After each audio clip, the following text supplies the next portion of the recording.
Hello everyone, welcome back to the channel. I had a very busy weekend.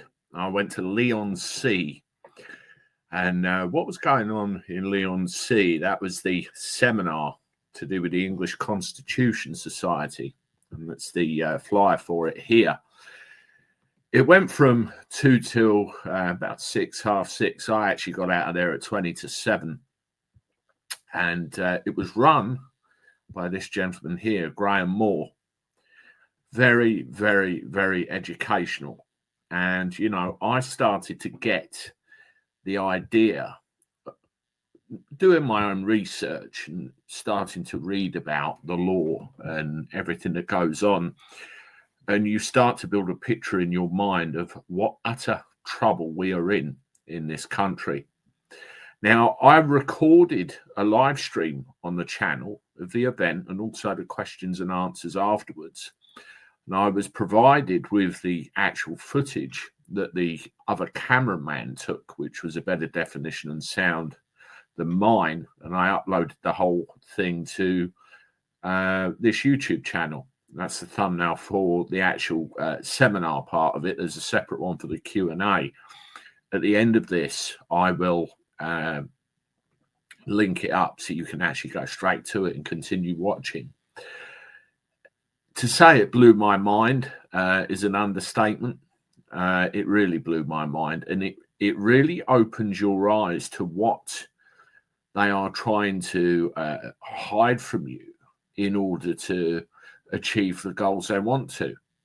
Now, the point I'm leading to with all of this is there was the Labour conference, and all of this was going on while I was away, and I've had the opportunity this morning to review some of the footage that went on, and what I want to do is play some of it and, more importantly, react to it. And to be quite honest, I'm horrified. Now, what we're going to do is start with this one here.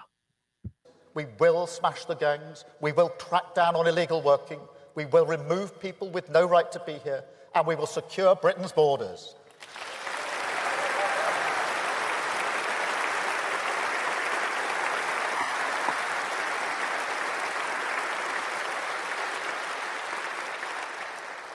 But there is a line, a moral line, and it isn't just Farage who crosses it. There are also people who should know better, sowing fear and discord across our country. And then when we call it out, they pretend that we're criticising reasonable concerns about immigration. We have seen that trick conference. So let us spell it out once and for all. Controlling migration is a reasonable goal. But if you throw bricks and smash up private property, that's not legitimate. That is thuggery.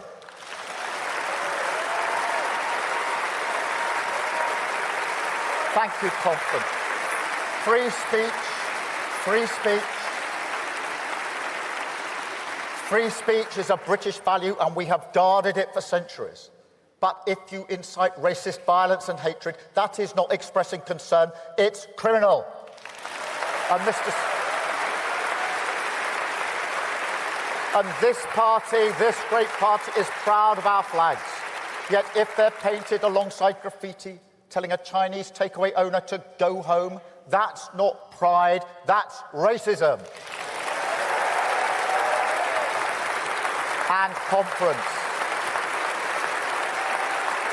If you say or imply that people cannot be English or British because of the colour of their skin, that mixed heritage families owe you an explanation, that people who've lived here for generations, raised their children here, built their lives here, working in our schools, our hospitals, running businesses, are our neighbours, if you say they should now be deported, then mark my words, we will fight you with everything we have, because you are the enemy of national renewal.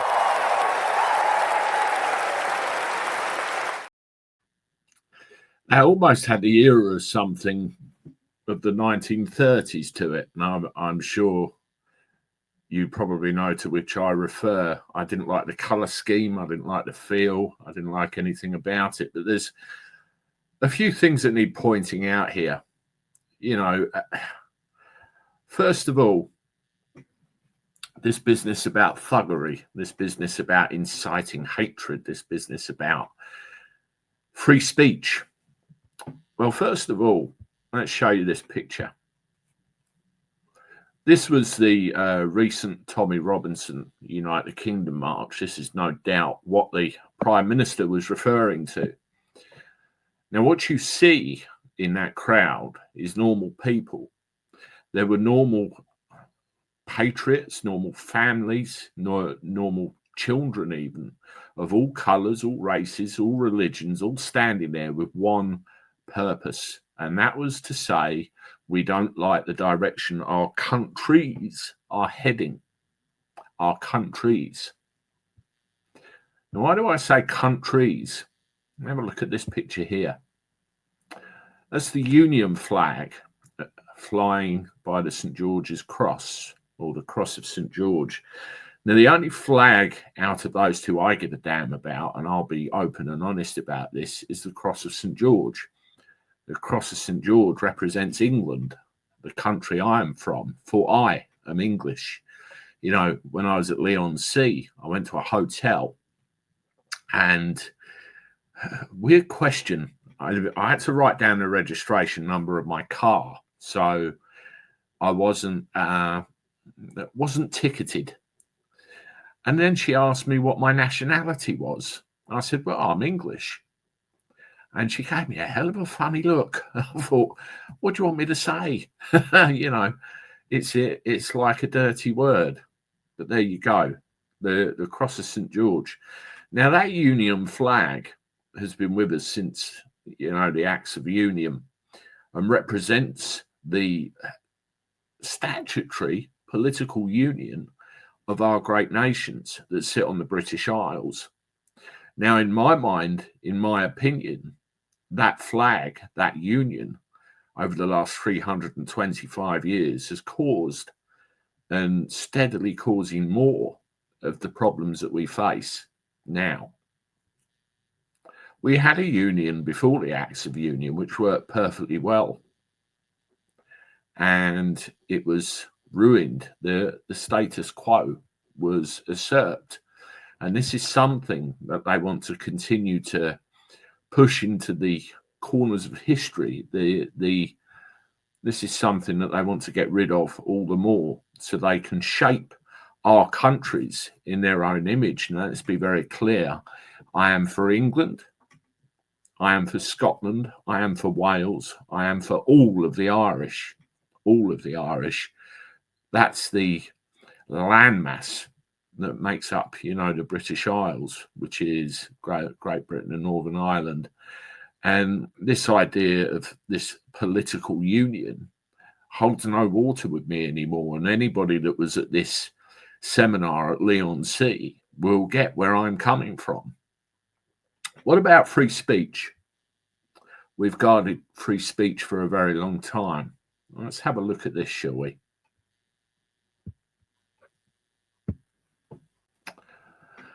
Now, this is off europol.europa.eu. Not the most ideal site, but it gave me access to the information that I needed immediately.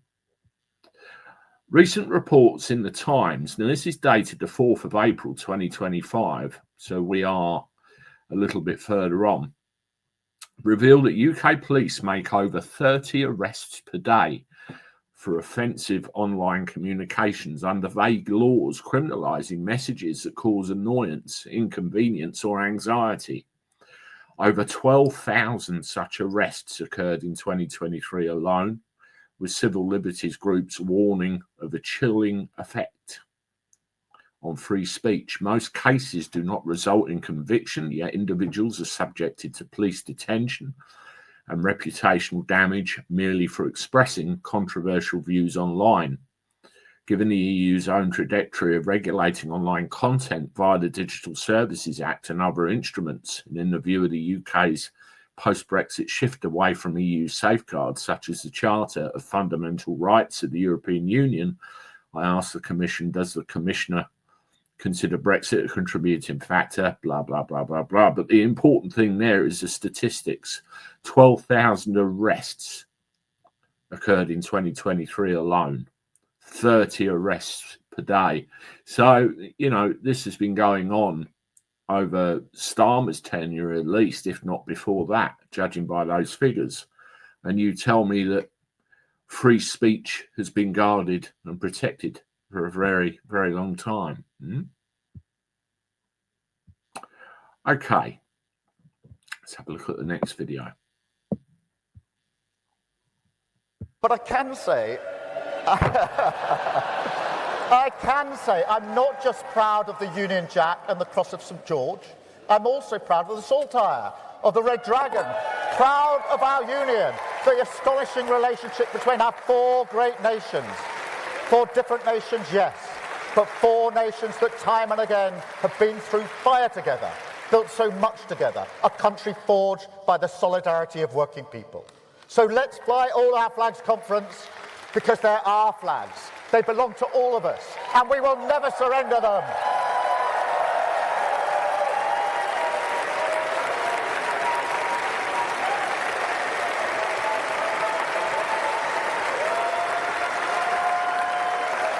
Let us. Our flags, and they will never surrender them. Proud of our nations. And makes a point of pointing to the Welsh.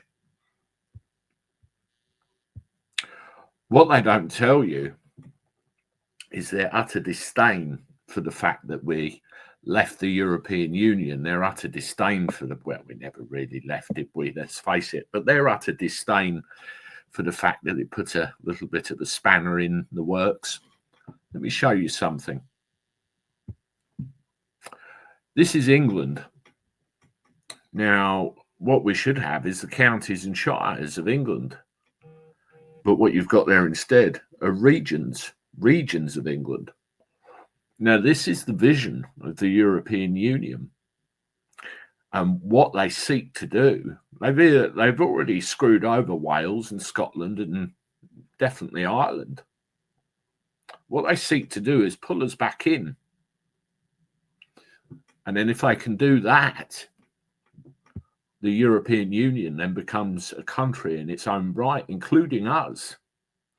And we lose all of our traditions, all of our names, all of our laws, common law, everything, the whole lot. That's the ultimate aim. So for him to sit there and say he's proud, do you believe it? I don't. Not for a second. What about the opinion of other politicians, other political parties, other beings? Have a listen to this. When was the last time that you heard Nigel Farage say anything positive about Britain's future?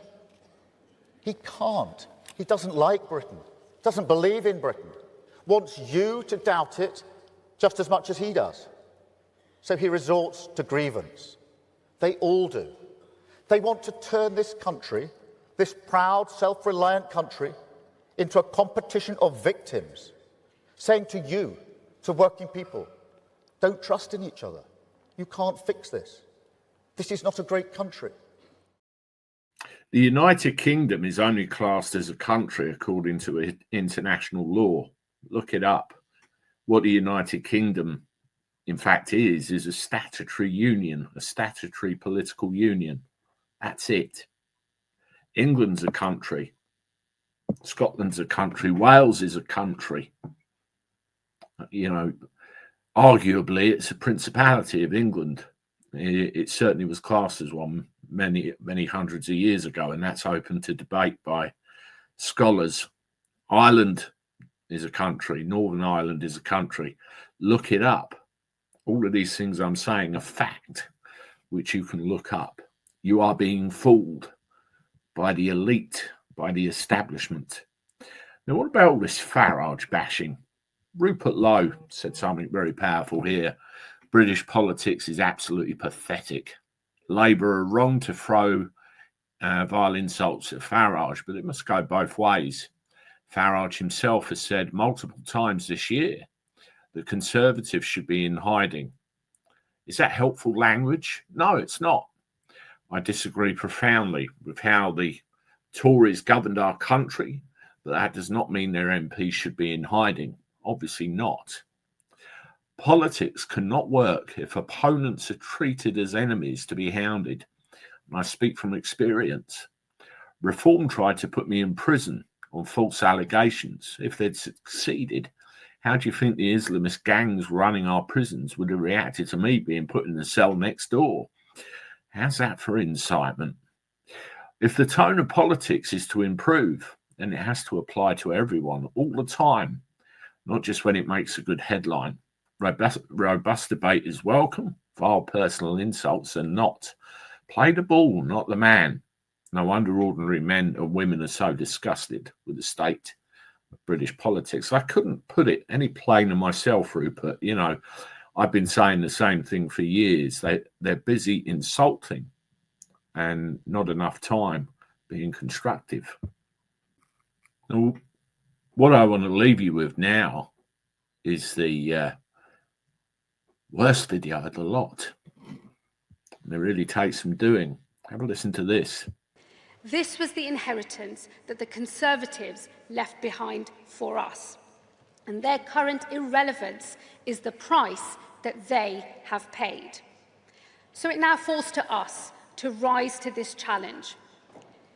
If we do not, our vision of an open, tolerant, and generous country will wither. And where we fail, others will succeed. Working class communities will turn away from us, the party that for over 100 years has been their party, and seek solace in the false promises of Farage. They will turn towards something smaller, something narrower, something less welcoming, and the division within this country will grow. So the challenge we now face is this: not just to win the next election, but to keep the country together and to fight for our belief in a greater Britain, not a littler England.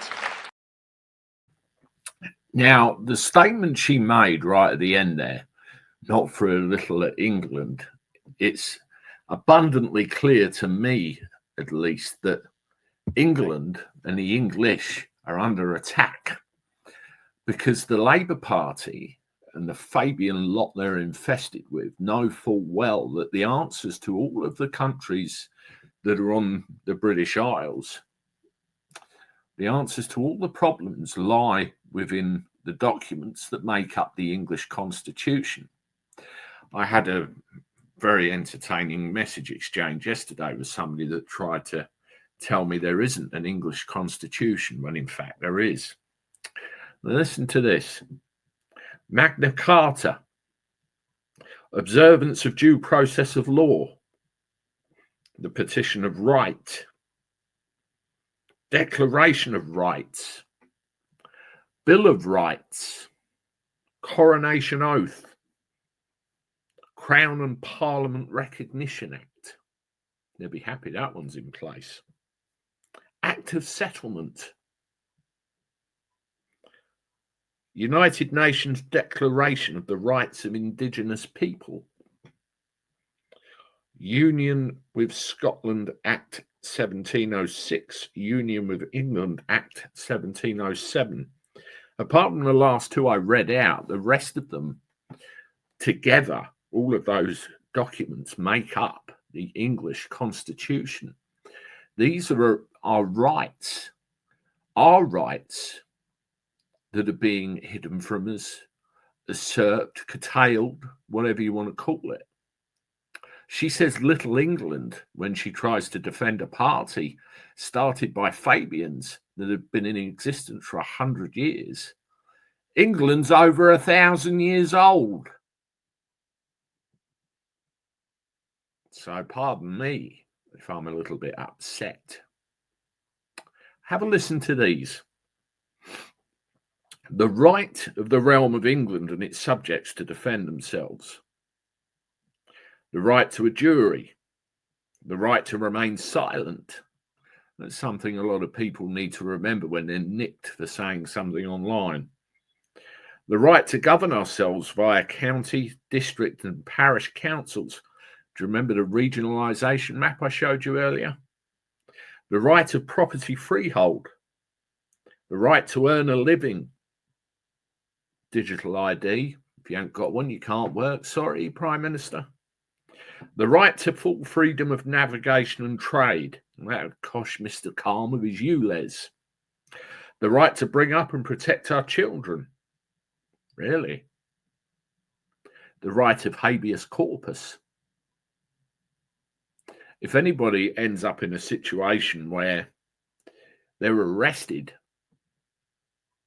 habeas corpus is something that can be used where the police have got to justify why they're holding you. And if they can't, they've got a problem. That the pretending of power of suspending of laws is illegal. The right to assert English rights and liberties. In other words, you have the right to your rights. That the pretended power of dispensing with laws is illegal. So what happened to us 5 years ago, in other words, was illegal. The right to petition the monarch. Commitments and prosecutions for such petitioning is illegal. So when you go and petition the government and they fob you off, you do have a right to petition the monarch as well. I bet people didn't know that. And you can't be prosecuted or committed for petitioning the monarch. It's illegal. Election of members of parliament ought to be free. There's a case going on at the moment. This is a good one. Levying money such as income tax and VAT is illegal. Commissioners for ecclesiastical causes and all other commissions and courts of like nature and fake online common law courts are illegal and pernicious. In other words, Sharia courts, the EU, illegal. All grants and promises of fines and forfeitures of a particular person before conviction are illegal and void, nor excessive fines imposed nor cruel and unusual punishments inflicted. So, fining you before convicting you. For redress of all grievances and for the amending, strengthening and preserving of the laws, parliaments ought to be held frequently.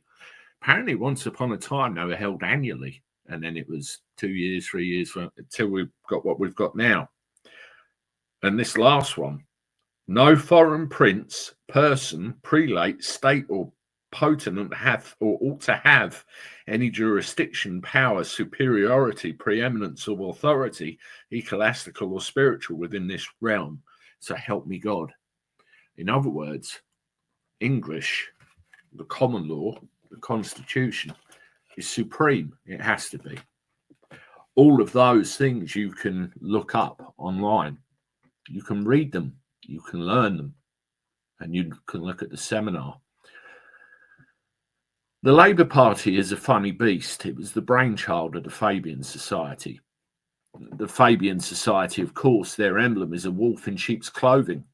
It used to be a turtle. Slowly, a little bit at a time. You get the idea. Well, this is taken out of one of the Halsbury's Laws of England law books, one of which I saw with my own eyes over the weekend. In addition, civil servants may be subject to a purge procedure and a positive vetting procedure. The purge procedure is designed to prevent persons with communist or fascist associations being employed or work the nature of which is vital to the security of the state.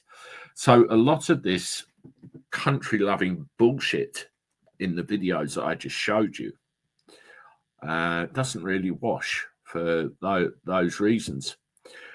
Things you have to look at as well. If you read the Act of Settlement 1700, there's some very telling things in there. And also, if you look at the British Nationality Act 1948, moreover, if you have a look at Schedule 4, what they repealed, particularly out of the Act of Settlement, and again, they give you an indication of why we're in the trouble we're in. And any parties, any political parties that look to usurp or get rid of Labour, Tories, the old guard, now they have to understand something very plain and clearly. They have to embrace England.